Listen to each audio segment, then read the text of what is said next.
أهلا بيكم. انتهت رحلتنا، بس ما انتهتش الدروس اللي بنتعلمها من سيدنا محمد صلى الله عليه وسلم.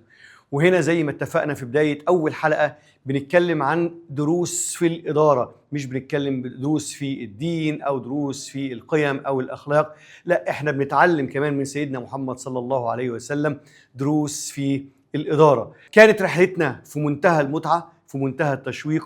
كنا بنفك شفرة إدارة أعظم مشروع حصل في التاريخ، وقدر فعلا التاريخ يتغير بسبب المشروع دون. تعالوا نرجع مع بعض لأول حلقة ونشوف الخريطة اللي احنا مشينا عليها اتحركت ازاي.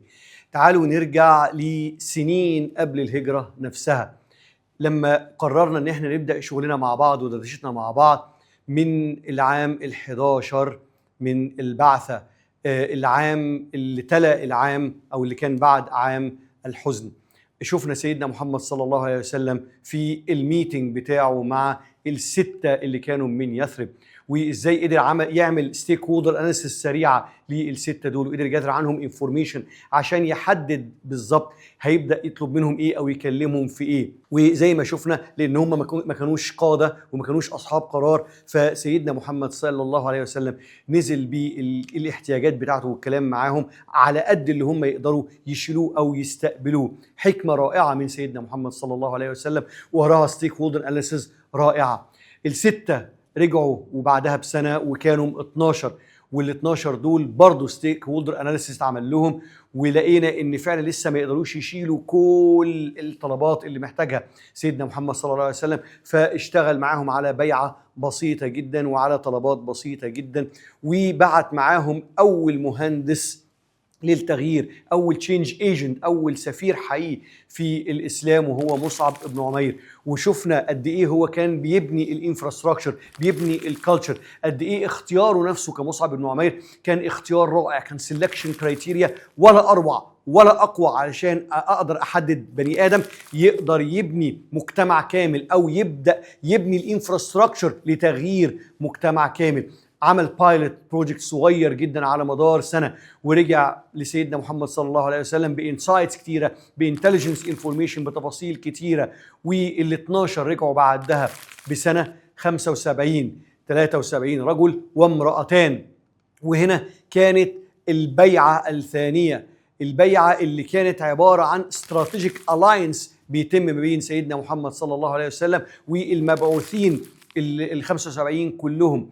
وشفنا قد ايه البيعة كانت واضحة ودقيقة جدا. شفنا قد ايه سيدنا محمد صلى الله عليه وسلم قدر يبني اورجانيزيشن ستراكشر، قدر يبني سبوكس سنجل بوينتس اوف كونتاكت، قدر يبني كوميونيكيشن شانلز واضحة، قدر يبني هيراركي واضح. سيدنا محمد صلى الله عليه وسلم خرج من البيعة دي بستراكشر واضح لل75، 12 نقيب ويرأسهم متحدث رسمي ليهم. وبدأت الهجرة بخطوة بخطوة للناس جوه مكة. لسه سيدنا محمد صلى الله عليه وسلم ما أمرش بالهجرة، كان هو وسيدنا أبو بكر وسيدنا علي الثلاثة ممنوعين أو لسه ما تأذنش ليهم بالهجرة. وشفنا قريش، شفنا مجلس إدارة مكة لما قرر ان هم يتحولوا من جاست ريزيستنت للتشينج اللي بيحصل الى تشينج بلوكرز. ازاي هنبلوك التشينج دون، ازاي هنمنع دون، ازاي هنعمل ترمينيشن للمشروع دون.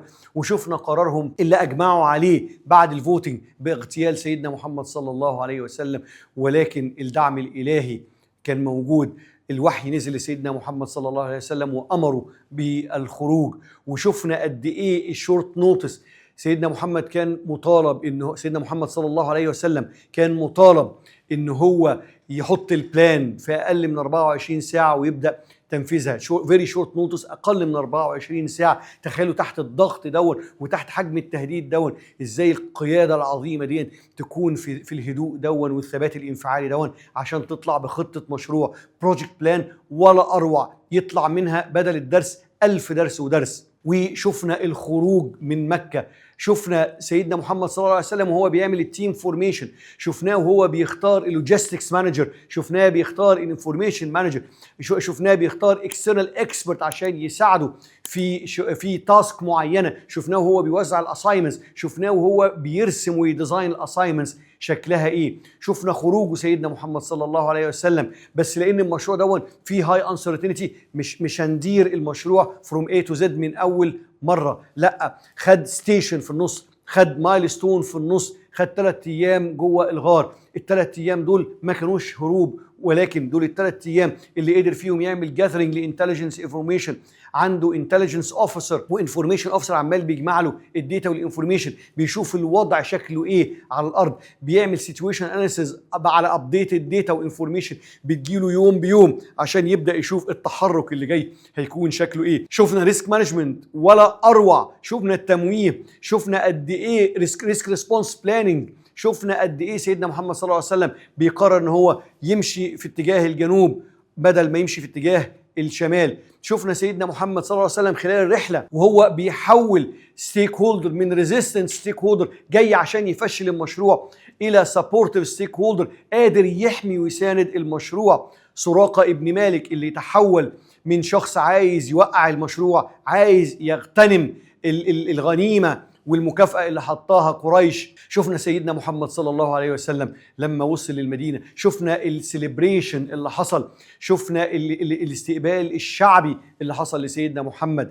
أعظم قائد وأعظم مدير مشروع في العالم، أذكى مستشار استراتيجي وأقوى قائد عرفوا التاريخ، ده سيدنا محمد صلى الله عليه وسلم. وشفنا لما دخل المدينة وهو بيبني المؤسسة الكبيرة الانستيتيوشن، شفناه وهو بيحط ميثاق المدينة كود اوف كوندكت تشارتر علشان الناس تتعامل مع بعضها ازاي. شفناه وهو بيبني جوفرننس حقيقية جوه المدينه، جوفرنس سيستم حقيقي الناس كلها ملتزمه بيه. شفناه وهو بيخرج الجوفرنس سيستم دون مع الناس مش بيفرضوا على الناس. شفنا التشينج اللي الناس بتشتغل فيه مش التشينج اللي الناس مفروض عليها شكله.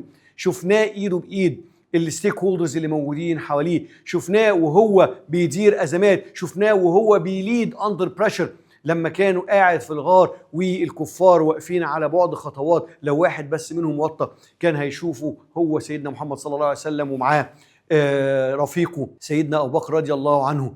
شفنا جمال وروعة الإدارة، شفنا جمال وروعة البلاننج، شفنا جمال وروعة البروجكت مانجمنت، شفنا جمال وروعة الاستراتيجيك مانجمنت، شفنا جمال وروعة الريسورس سيلكشن، شفنا جمال وروعة الموتيفيشن، شفنا جمال وروعة التشينج مانجمنت، شفنا جمال وروعة الإدارة، ولكن الإدارة بصيغة وبصفة نبوية صلى الله على محمد صلى الله عليه وسلم. دروس كتيرة لسه نتعلمها، الدروس صدقوني ما انتهتش. سيدنا محمد صلى الله عليه وسلم هو أعظم مثل للإدارة غير الأمثلة الكتير اللي هو بيمثلها سيدنا محمد صلى الله عليه وسلم. نقدر نتعلم الإدارة من كل خطوة، من كل كلمة، من كل حديث، من كل موقف. لسه الإدارة فيها ملامح كتيرة في السيرة النبوية قدرنا نجمع منها على قد ما نقدر، قدرنا نحكي على قد ما نقدر، قدرنا نستمتع بالحدوتة ونتعلم منها. بنشوف الهجرة بطريقة عمرنا ما شفناها قبل كده، كلنا سمعنا عن الهجرة، كلنا شفناها، كلنا حافظين أجزاء كتير جواها، لكن كان اللي يهمنا إن احنا نبص لها من زاوية مختلفة تماما، زاوية الإدارة. بنكتشف السيرة أو بنكتشف جزء من السيرة من ناحية الإدارة، مش من ناحية الدين أو من ناحية القيم والأخلاق وإلى آخره. فالرحلة كانت جميلة، الرحلة ما ينفعش تنتهي، ولكن احنا وصلنا للنهاية بتاعتها. هي نهاية مؤقتة لأن فعلا دي الدروس بس اللي قدرنا نجمعها، لكن صدقوني تقدروا تجمعوا دروس أضعاف الدروس اللي اتكلمنا فيها. رحلة التعلم من سيدنا محمد صلى الله عليه وسلم عمرها ما تنتهي. رحلة التعلم من الإدارة والقيادة والاستراتيجيك مانجمنت والبروجكت مانجمنت والريسك مانجمنت والتشينج مانجمنت والريسورس مانجمنت والهيومن مانجمنت، كل ده هتلاقوه متلخص وموجود في أحداث كتيرة، يدوب إحنا خدنا جزء منها.